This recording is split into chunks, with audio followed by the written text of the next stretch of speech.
Welcome to Cheaper Than Therapy, a podcast that journeys into conversations with the intention of demystifying, destigmatizing, and desensitizing what really gets talked about behind the closed doors of the therapy room. I'm Vanessa Bennett. And I'm Danae Selkin. And we're seekers, soul sisters, and holders of sacred space. So join us as we dive into the ways that therapy can be connecting not only to yourself, but also to those around you.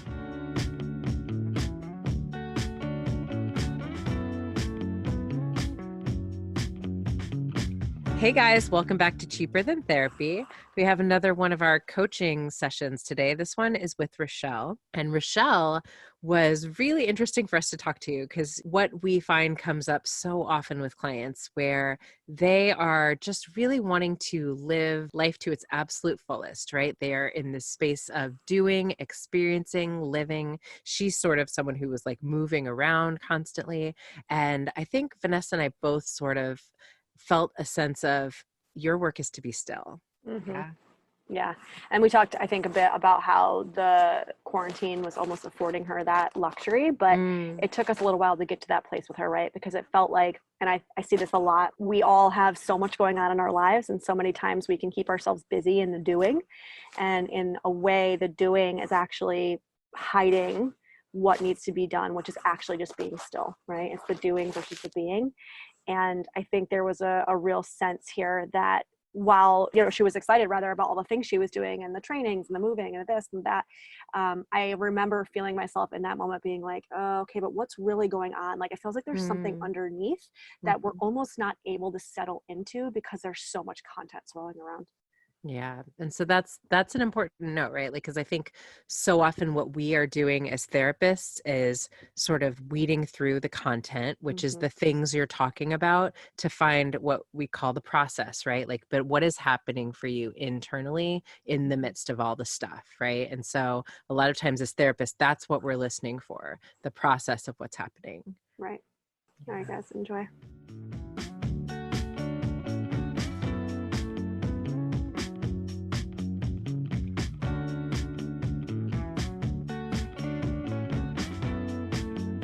This morning we have Rachelle on. She wrote us about something that I feel like a lot of people are actually going to be able to relate to, which is nervousness around what do I do moving forward. So it sounds like you are an artist, right? And this whole pandemic craziness has really kind of thrown you for a loop as far as what do I do moving forward career-wise. It sounds like you're kind of in a bit of a transition.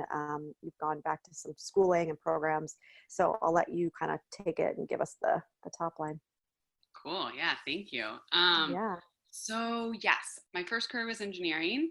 I've worked as a visual artist now for a little over 5 years and have my own business, and spring is like my big bustling season. All of my over 90% of my business, like we could just call it 100%, honestly, comes through in-person fine art shows, that kind of stuff. It's very seasonal business. And this is hit in the most busy time of my year, this being the global pandemic.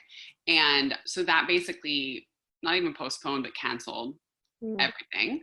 And so it was that. And then I've also been on this, part of my healing journey has really involved, there's like a lot of intergenerational trauma that I've been working through, both through like typical therapy, body work and movement, and then like spiritual healing.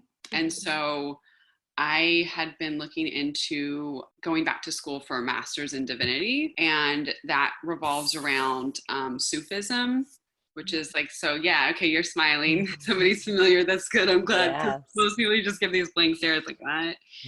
Well, we went to a school that's like very, we didn't go to like your typical master's program school for therapy. So our school is like very spiritually grounded. So I think more than anybody from a therapist perspective, you're going to get the head nods from us. You're speaking our language is what she means. We're getting very excited to talk. Well, yeah. So it's the Shadowliya tradition. So the healing Sufis. And it has been, I feel like, everything I've ever been searching for. It is, I could almost like cry talking about it because it's like, it's just so beautiful. I also use Chinese medicine more than like an acupuncturist and herbalist, more than Western medicine. And so about, what was this, December January, I started this like more strict Chinese medicine diet with my herbalist. It was really just, it's temporary, but it's like no spicy foods, like all the things I love to eat, like the cumin and the curries and the everything. And so it's no alcohol, all these things. And like, I just, I grew up around a lot of alcoholism and all of that. So I'd slowly, as I'm aging, I'm like, this isn't healthy. So I'd slowly been getting away from it. But the last couple months have just like, I feel like accelerated this process of like, actually, like there's a reason they call alcohol a spirit, right? And it has an energy about it. And I was like, I just don't care anymore. Like it just doesn't, I can feel the change in my soul, like on a soul level. Yes. And so I was just like, I don't want to be like, I don't want to drink anymore. And I don't want to like smoke pot occasionally anymore. And like, cause I could just feel where, and I'm like, I want to be in my heart and in my soul. Mm-hmm. And so it's these, I mean, it's again, like, it's like when I got divorced and left an abusive ex, it was like, just like a atomic bomb for your friends. Right. Mm-hmm. And then you do this artist thing. And so that's kind of unsettling for a lot of people. And now my partner and I, I mean, it's lots of transitions, right? Right. And so my partner and I, he and I decided, well, we both individually always wanted to travel and like build community all over. We love people. And so we've been doing this for almost a year now. Like last year, we did over 25,000 miles in a car, plus 7 different countries, 20 some odd Airbnbs. Like I did. So cool. It was amazing. It's so cool. I mean, it's so cool. And it's also just like you live with a level of uncertainty, right? Mm-hmm. And so like part of that has prepared me for this mindset of being here, right? Because like you don't know. And everybody's like, I'm gonna go back to normal. And I'm like, y'all, this is a new normal. Like we're gonna be building new habits. We have to adjust. Like we have to pivot, right? And like, and that's really scary when you have a lot of, but like I have a storage unit and a car and a beautiful partner. Right. And so it's like, not being tethered to a lot of the physical things I think has been helpful. And now with this Sufism practice that I really feel like is just like, I've been looking for an umbrella, right? I do gemstones and my jewelry has been really healing, and flower essences. I don't know if you're familiar with Bach flower essences. And so I've been incorporating that in my practices last year. And I was looking for an umbrella and I was like, maybe it's coaching, maybe it's, I was like just polling all these different things. And then I found Sufism. I was like, oh, that's it. So now it's just this place of like, how do you, because I'm also early on, right? Like I can't start taking clients for at least a year. I mean, not for money, right? So like money's the artist's life. It's like, I don't believe artists should have to be poor. I don't believe anybody should actually have to be poor. Like we should all have access to food and shelter and healthcare and whatever else. But it's this big transition. And so I'm just trying to figure out like how, this is really about divine love, and like heart work. And like, it doesn't negate systemic racism or sexism or all the other shit, right? And if you could heal your heart, like I feel like I can gracefully walk through the world around all these other things, right? And so I'm just trying to figure out like, how do I integrate this in a way that is fully loving, And I know it's unfolding, but it's all the things of the uncertainty. It's like, how do I integrate this with like my business and my world without just, sometimes things can come across as so like fake, and that's not me. Like, I don't want to be that. And I just want to be, yeah, I don't know. It's that uncertainty. And then it's also the uncertainty of like my partner and I living nomadically, and we happened to be at home base when this all hit. And so our travel plans are just like, and so it's like, how do we navigate the world of like, we live in Texas and we were looking at going to Northwest Arkansas. It's like, we both just want to be in nature. And you can't do commercial rentals right now.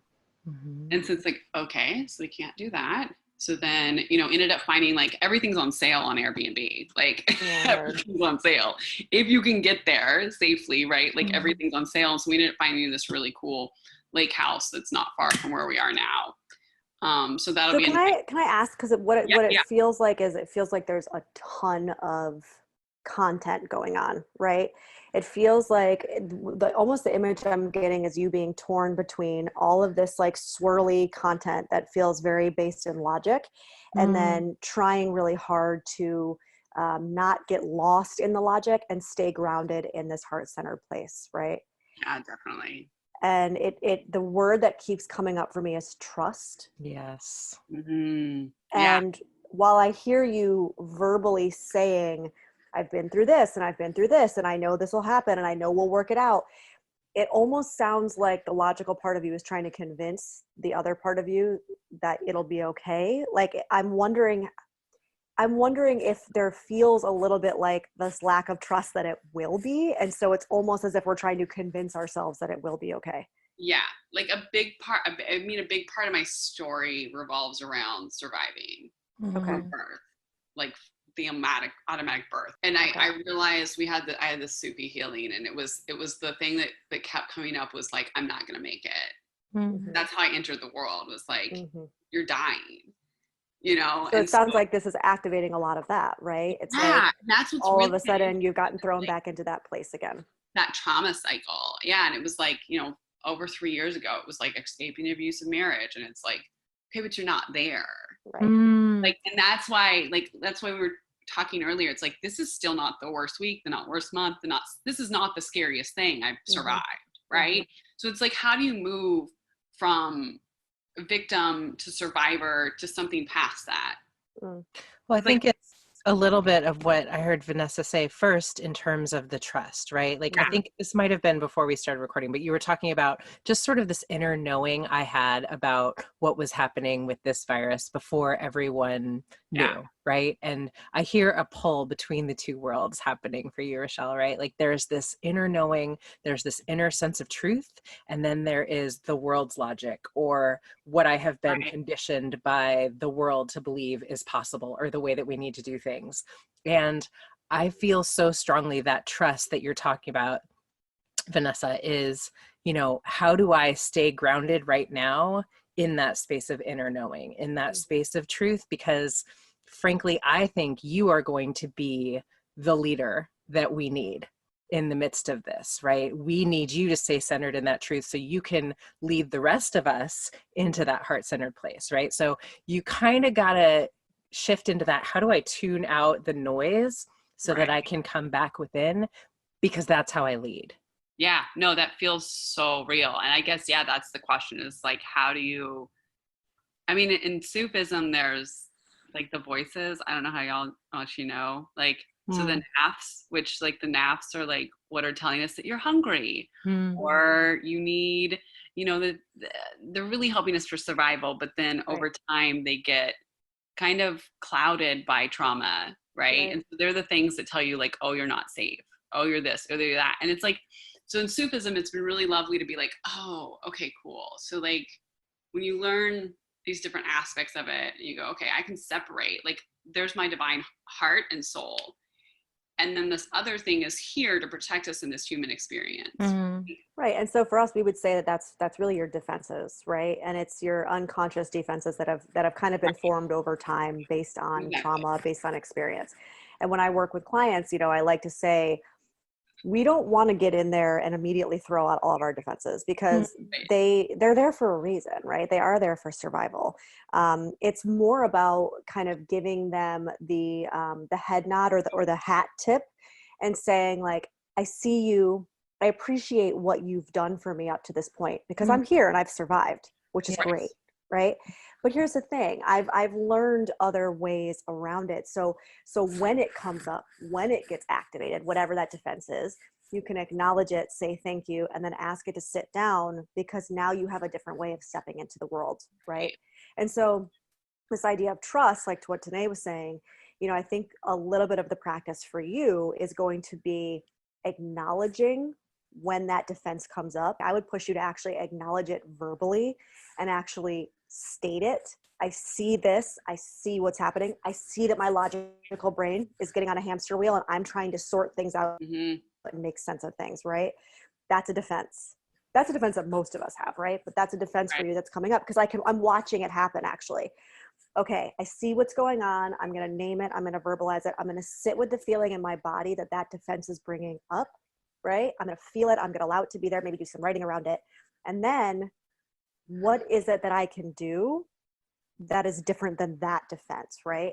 And so then you make almost like a conscious choice to then pivot, like you said, to use your word, and then step into something different, which feels to you like you want that to be more heart-centered. Definitely. Yeah. Yeah. Yeah, I like that. Yeah.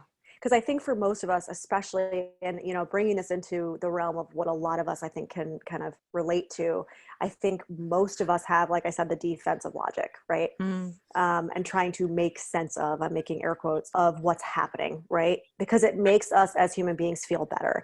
And I've laughed in the past with clients where I always say, like, don't ask me why biologically we were created as beings to want things to make sense and to like order and to like things to be like, you know, laid out. And yet that is literally the opposite of how the universe works.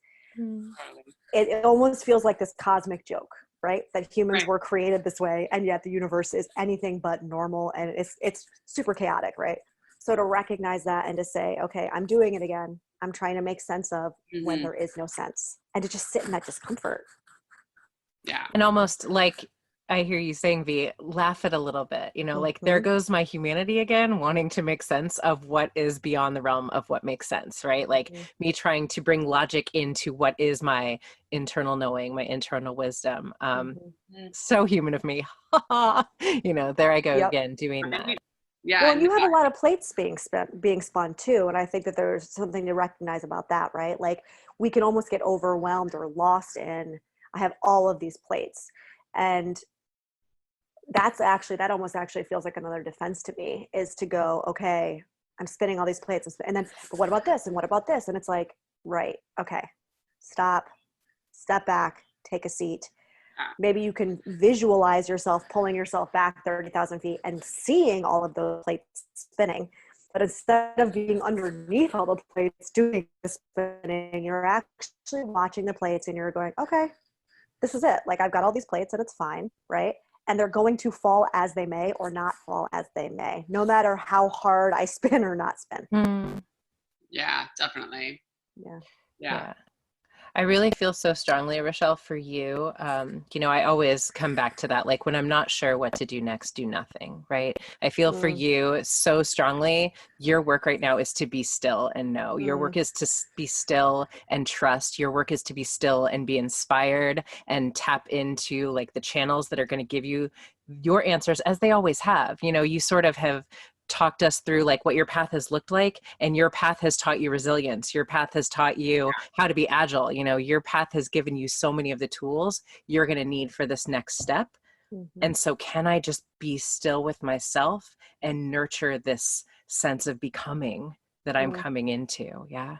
No, that's so real. And it feels like, you know, I think that's part of the transition, right? And that's the part where I've like, I have so many friends that are like doing this fundraiser and like out here doing this thing and doing this thing. And I'm like, I'm really happy for them. And I think I just need to be still, be quiet, keep moving on this path, because this isn't about just right now, right? It's about being present to hold the space for all these things to come up, and like things that I thought, you know, we always think like, oh, I thought I took care of this fear, this whatever. Right. It's not that I didn't take care of it. I get to go deeper. Right. And it's never going to go away. I think that's actually an acknowledgement too. It's like, it's always going to be a part of us. It's just how big of a part of us is it, right? So, you know, Jack Kornfield always talks about like the cast of characters. He talks about like who's sitting around your table. And so it's the people who are sitting at the table are always going to be those same people, those same characters. It's just that at certain points in our lives, their voices are louder than others. And so as we do the work, maybe if fear were to have a voice, and I actually ask people to even give it an image, like give it a look, right? So that you know who you're talking to or what that looks like when it comes up. So if fear is one of the people sitting or beings sitting at your table, sometimes it's going to get louder and sometimes it's going to get quieter. And it's a similar practice to this defense where you're like, you can sit down now. It's like, oh, thank you, fear. I appreciate your input here. I see what you're trying to do, you know, and I value that, but I've actually got it. So you can sit back down at the table, right? And I can step forward. I've got this. And eventually fear's voice gets quieter, and fear doesn't stand up as quickly or as loudly as it used to. It's always going to sit at the table though. And I think that's an important thing for us to realize, because when I say that, sometimes people kind of get a little annoyed, like, but I don't want it to be there anymore. I mean, they're all teachers, right? And they're there for a reason. So yeah, no, that makes a lot of sense. It's funny to me, V, that the first word you used was trust, because Rachelle, as you were speaking, I was just so struck by, oh, she's got all of her answers. Like, they are so within you. Your work is sort of to acknowledge past traumas that have sort of, I don't even want to say, like, maybe distracted is the word, right? Yeah, absolutely. And I think like some of them aren't even mine. Like the intergenerational stuff, like from the psychology standpoint, I'm like, okay, yes, I can see where all of these things come from, you know, like even like coming back to the pandemic, like my great grandfather died in the 1918 pandemic. Wow. And like seeing the line of like that grandmother had gone to college and then no one else went to school until my dad, like seeing the line of like, you know, generational like scarcity and, you know, them living through a depression and like all of the different things that are passed down that were survival mechanisms. Like I have a little bit of money because I hide cash in books like my grandmother did and my great grandmother and my mother does, you know, and like that's really nice right now, but that's also just like a survival mechanism that was passed down. And I was like, oh, I hadn't picked apart kind of and like really looked like psychologically how so much of this, you know, gets passed down through us, and like having another great grandmother that like fled Nazi Germany. And I was just going to say, I hear a lot of this when I talk to people who have relations who are, you know, survivors of Nazi Germany, a lot of this intergenerational trauma that gets passed down and passed down and passed down. And then all of a sudden now we're in a generation where it's like, I'm holding all of this. And now I get to question, do I want to hold all of this? Right. And it sounds like a lot of that actually is coming up for you too, whether it's the trauma work or whether it's the defenses. There's a little bit of you that's also standing here holding all of this saying, but do I really want to be holding all of this? Or if I am, how is this useful? How is this serving I was going to say that the money thing actually, because I'm like, I don't know, like that is like, you know, a generational wisdom, you know, that you have been carrying from your ancestors that is serving you, right? It's like a reframe less than a like, do I want to be holding it? Yeah, and there's such a mix of it. You know, there's like such a mix of it from like learning, you know, how to survive in like abusive households. Like I don't want to hold that, right? Like so some of it gets put down and some of it is useful. And so maybe it's a little bit about picking apart. Then, being able to cook really good meals super cheap, like thank you. Thank you, Grandma. Absolutely. I can relate to that one. Yeah, absolutely. Like, you know, helping me be resourceful in that way and be like really be able to make my money stretch and you know, figure like that's the thing. It was like the engineering degree was a should and is a blessing, and it also like, you know, that level, having that level of vacation, saying like you got to do this was like a stem of it too, and like so it's something you can be grateful for. There's just this sorting throughout all the things and being like, okay, what's mine, you know, what do I carry in my box and like what don't I. And I'm really grateful, like I'm really grateful to have the awareness to even be able to do that right now, you know. Absolutely. And you have the time and the stillness to be able to do that. I think going back to what Danae said, I think we can get lost in the swirl. But I think one of the things that this situation has afforded all of us, right, is this ability to be still. Now I say that, you know, some of us have 3-year-olds and newborns and all the shit shows that go on, right? Who has stillness all the time. But if we can carve out even 5 minutes, you know, I'm kind of speaking to everybody who's listening right now. One of the things this has afforded us is stillness, you know, and if we take advantage of it, you know, and I'm not Gwyneth Paltrowing here. I'm not saying everybody should have time to learn a language and read a book, right? Because we're not all that privileged. But I think even if you can take the 5 minutes, there are lessons to be learned if you can get quiet enough to listen. And I think for you, that's going back to what Danae said. I think that that's a huge part of this experience for you, is that being still. And I think I want to say, because I know you're a visual artist, so maybe it's relying on that, but I would almost challenge you to do some writing around this, because I think when stuff is coming up, rather than letting it take over your brain, dump it onto a piece of paper, you know? I agree And completely. I've been writing a lot, actually, and it's been really, really helpful. Yeah, it's the writing has been really helpful. My creativity has kind of been stagnant, and so like I have a project I want to work on, this mixed media thing, and so when we get to this next stop on Saturday, I've just been collecting all the bits for it, and I'm like, okay, this will be the space, because it's all in my head right now, but this will be the space to actually start working on it. And so, and really, like, I think giving yourself grace, right? Like that's 100%. Been a big thing. I've been just like, be gentle with yourself. If you can't make jewelry today, maybe sketch jewelry, maybe write about it. Yeah. And Rachelle, I really feel like for you, because I can feel how much productivity has been a part of like what I know how to like go there. Like, can I sort of resist that, right? Like that part of me that is saying, no, you need to be productive. You need to like, can I stay with the inner knowing, that inner wisdom that is saying, no, right now, like your work is to be still and trust your journey, trust your struggles up to this point, trust what you have been preparing for, and just be still in that. Yeah. I mean, because that's the thing, like the productivity and the perfectionism is also like a defense. Of course. 100%. Like 100%. Defense. And I had come so far, and this is really bad. And I'm like, wait, who the heck are we being perfect for right now? Like, this is huge for you. This is actually, again, talk about affording you an opportunity. I mean, this is giving you the mirror that you need, right? To go deeper. And it sounds like some of the work that you've already done has been in preparation for this next layer of what's coming up during this anxious time for all of us, this time of unknown for all of us, right?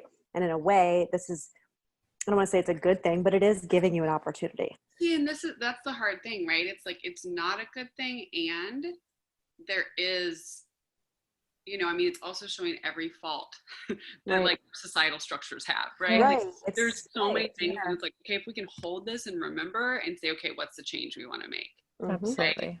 And like, so yeah, it's not a good thing. And it's also like, there's silver linings to be found. Yeah, like devastatingly beautiful is the phrase that's just been coming to mind over and over and over and over again. Like, I love that. Yeah, so cool. Well, this is huge. I think this is going to be really relatable to a lot of people, because I think this idea of like defenses, I think this idea of how we get kind of caught up in the productivity and like, what should I be doing? And just coming back to stillness. And I think this is a practice for all of us, right?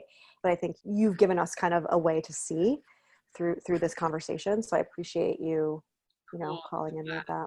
Yeah. Awesome. How do we reframe what is difficult into what becomes useful? And I think that is something that all of us can take away from this time. Yeah. Agreed. Well, you have our email, so you know, keep us posted. Let us know where you end up next when the pandemic's over. Yeah, we want to live vicariously through all that travel. I know it's going to depend on international. The international, that's where we're headed next. So that's going to hold off for a little while. So we may be coming out to Cali. We love Cali. So who knows? Very cool. We'll see let us know. The states and everything will allow. Fingers crossed. Awesome. Yeah. Well, you take care of yourself, Rachelle. Definitely. Thank you guys so much. I appreciate it. Thanks for joining us for this episode of Cheaper Than Therapy. If you enjoyed today's episode, be sure to subscribe on Apple Podcasts, Spotify, or wherever you listen to your podcasts.